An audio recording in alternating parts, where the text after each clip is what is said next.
কেমন আছেন সবাই? আমি তো খুব ভালো আছি। আপনারা কেমন আছেন? আমার এই নতুন ব্লগে সবাইকে অনেক অনেক সুস্বাগতম। কেমন লাগলো অবশ্যই আমাকে জানাবেন। আজকে চলুন আজকে একটু বেহালা থেকে ঘুরিয়ে নিয়ে আসি আপনাদেরকে। দেখুন, ঢুকতে না ঢুকতেই আমি সকাল 10টার সময় বেরিয়ে পড়ি। বেরিয়ে ওখান থেকে যেতে যেতে সোজা আমরা বেহালা যাই। গাড়ি র্যাপিডো বুক করি, র্যাপিডো বুক করে সোজা বর্ণশ্রী। ওখান থেকে মানে এত পরিমাণে হাওয়া আর এত পরিমাণে ঠান্ডা ছিল সেদিনকারে, ভীষণই ঠান্ডা ছিল। কিছু মানে সোয়েটার ফোয়েটার কিছু মানছে না। ওখান থেকে যাওয়ার সময় যতটুকুনি পেরেছি তুলে ধরার চেষ্টা করেছি। ভুল ত্রুটি হলে ক্ষমা দৃষ্টিতে দেখবেন। তো আমরা গেছিলাম হচ্ছে দাদার পায়ে একটু ক্র্যাক হয়ে গেছিলো, সেটা প্লাস্টারটার বদলে একটা অন্য মানে সাবস্টিটিউটগুলো হয় না, প্লাস্টার যে এয়ার ফ্রি জুতোগুলো, সেই জুতো আর কি কিনতে, সেটারই তোমাদেরকে আমি দেখাবো এটা কীভাবে ইউজ করতে হয়। তো চলো আমরা চলে যাই। এখনও পর্যন্ত আমরা রাস্তাতে আছি। আমি দেখছিলাম কত সুন্দর লাগছিল বিভিন্ন দোকানগুলো, এত ভালো লাগছিল। তো চলো, যখন প্রচুর জ্যাম ছিল রাস্তা, ঠান্ডার মধ্যে বাইকে সেদিনকে অনেকবার বাইকে করে যাতায়াত করা হয়েছে। ঠান্ডার মধ্যে সত্যি যারা রাস্তায় বাইক টাইক চালায় তারা অবশ্যই গ্লাভসগুলো ইউজ করবেন, নয়তো সত্যি ঠান্ডাতে হাত পা ধুলো শিউরে ওঠে। আর এই যে আমার দিদির ছেলে দুষ্টুটা বসে রয়েছে। আমরা ডাক্তারখানায় এসেছি, প্লাস্টারটা জাস্ট কাটা হবে, কেটে ওই অন্য রকমের শ্যুটা মানে প্লাস্টারই সাপোর্ট, বাট খুবই সুন্দর।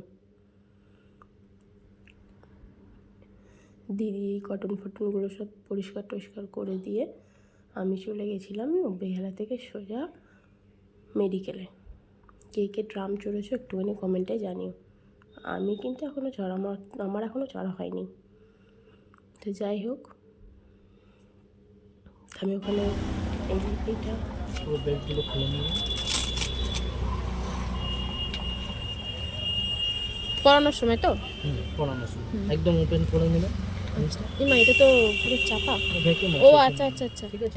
এটা কিভাবে কমাবো? এখান থেকে হবে, এই যে বুস্টটা করবেন পড়িয়ে। আচ্ছা, এমনি করলে পাম্প খাবে না।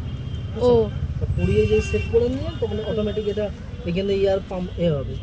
হ্যাঁ, একটু হাতটা দিন, একটু হাত দিন, মানে এটাকে প্রেস করতে হবে। হ্যাঁ, প্রেস করে যেমন পাম্প হয়, ভ্যাকুয়াম হবে, এরকম ভাবে ভ্যাকুয়াম হবে ভেতর দিকে। এই যে চাপ হচ্ছে আমার হাতে। ও আচ্ছা আচ্ছা আচ্ছা। আর কমানোর জন্য আবার করে রাখবেন। এই যে হাওয়া কমে যাচ্ছে এরকম। ওকে ওকে, এটাতে কমবে আর এটাতে তোমার এবার ওনার পায়ের ব্যথা অনুযায়ী আর কি এটা। ওকে ওকে, ঠিক আছে। এটা পুরো পায়ে সেট করে নিলেন, সেট করে নিয়ে এই পুরো কভারটা ভালো করে লাগিয়ে দেবেন। ঠিক আছে, যেইভাবে সেট হচ্ছে টাইট টাইট করে বেঁধে দিলেন, এইখানটা দিয়ে এবার বুস্ট আপ করবেন। আচ্ছা, এইটা পরিয়ে তারপর আবার করব ওনার ভ্যাকুয়ামটা কতটা দরকার আছে, কতটা চাপ পড়ছে এভাবে জেনে নেবেন। আচ্ছা, তারপর এটা বেল্টগুলো সব লাগিয়ে দিয়ে ভ্যাকুয়াম করবেন। আচ্ছা আচ্ছা, কটা বার যেরকম ভাবে লাগিয়ে ফিটিংস করে তারপরে ইয়ারটা দেবেন। ও আগে পা দেব, দিয়ে সেট করে তারপর ইয়ারটা দেব ওনার ব্যথা অনুযায়ী। উনি খুলে ভেতরটা ফুলে যাবে।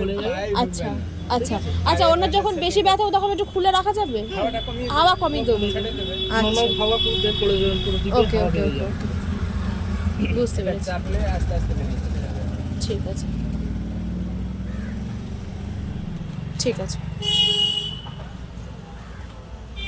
শুনে নিলেন তো কীভাবে এগুলো ইউজ হয়? হ্যাঁ, আমিও দাদাভাই থেকে শুনে নিয়ে আমি দাদাভাইকে পরিয়ে দিয়েছিলাম। তো চলো, আমার নেওয়া কমপ্লিট হয়ে গেছে। এবার আমি বাইকের জন্য ওয়েট করছিলাম।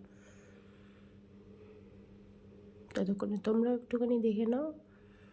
ওয়েট করতে করতে চলেও এসছে আমার বাইক।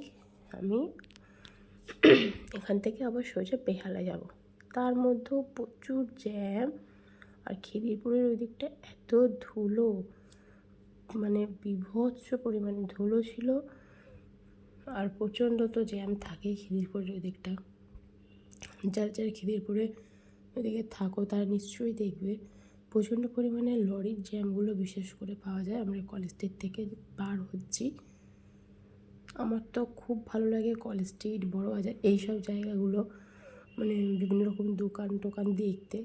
কারা কারা আমার মতন আছো একটু দোকান টোকান খুব ভালোবাসো একটু জানিও। আর কেনাকাটি করতে ভীষণ ভালো লাগে। যা ঠান্ডা লাগছিল না, মনে হচ্ছে যেন হাত ফাতগুলো যেন ঠান্ডা হয়ে গেছে। তাও চলো, ঠান্ডার সময় ঠান্ডা পড়বে না তাহলে সেটা কি কখনো হয়? ঠান্ডার সময় ঠান্ডাটা যেমন দরকার, গরমের সময় গরমটাও দরকারি হয়। বেহালা গেলাম, বেহালা থেকে সোজা আমি তারপর বাড়ি আসি। তাও রাস্তাটা বেশ ভালো, মোটামুটি কুয়াশা ছিল, হালকা হালকা কুয়াশা ছিল। তারপর নেমে গেলাম দিদি বাড়িতে। এই অ্যাটলিস্ট দিদি বাড়িতে পৌঁছালাম। পৌঁছিয়ে রাস্তায় চুল, মানে এত ধুলো, বাধ্য হয়ে আমি চুল ফুল সব ঠিকঠাক করে দিদির বাড়ির সামনেটা থেকে এখান থেকে আমি যাচ্ছিলাম। বেহালায় কারা কারা থাকো অবশ্যই কিন্তু কমেন্টে জানিও। আর এই রাস্তাটা কে কে চেনো, কারণ বেহালায় এই রাস্তাটা সবাই মোটামুটি চেনে। তো ওখান থেকে আবার বেরিয়ে গেলাম বাড়ির দিকে রওনা দিতে। তা আমি সেরকমভাবে আর ভিডিও করা হয়নি, শুধু আমাদের বাড়ির কাছাকাছি এসে একটা ভিডিও বানানো হলো। সেটা হচ্ছে, তোমরা এখানে সবাই চেনো, কারা কারা গেছো তারা তো অবশ্যই কমেন্ট করে জানাবে, কিন্তু আমারও যাওয়ার ইচ্ছা আছে। তো চলো, এই যে আইটিসি সন্ধেবেলাটা এত সুন্দর লাগে দেখতে, সত্যি খুব সুন্দর লাগে দেখতে। আর যেদিনকে যাব তোমাদেরকে তো অবশ্যই তোমাদেরকেও সঙ্গে করে নিয়ে যাব।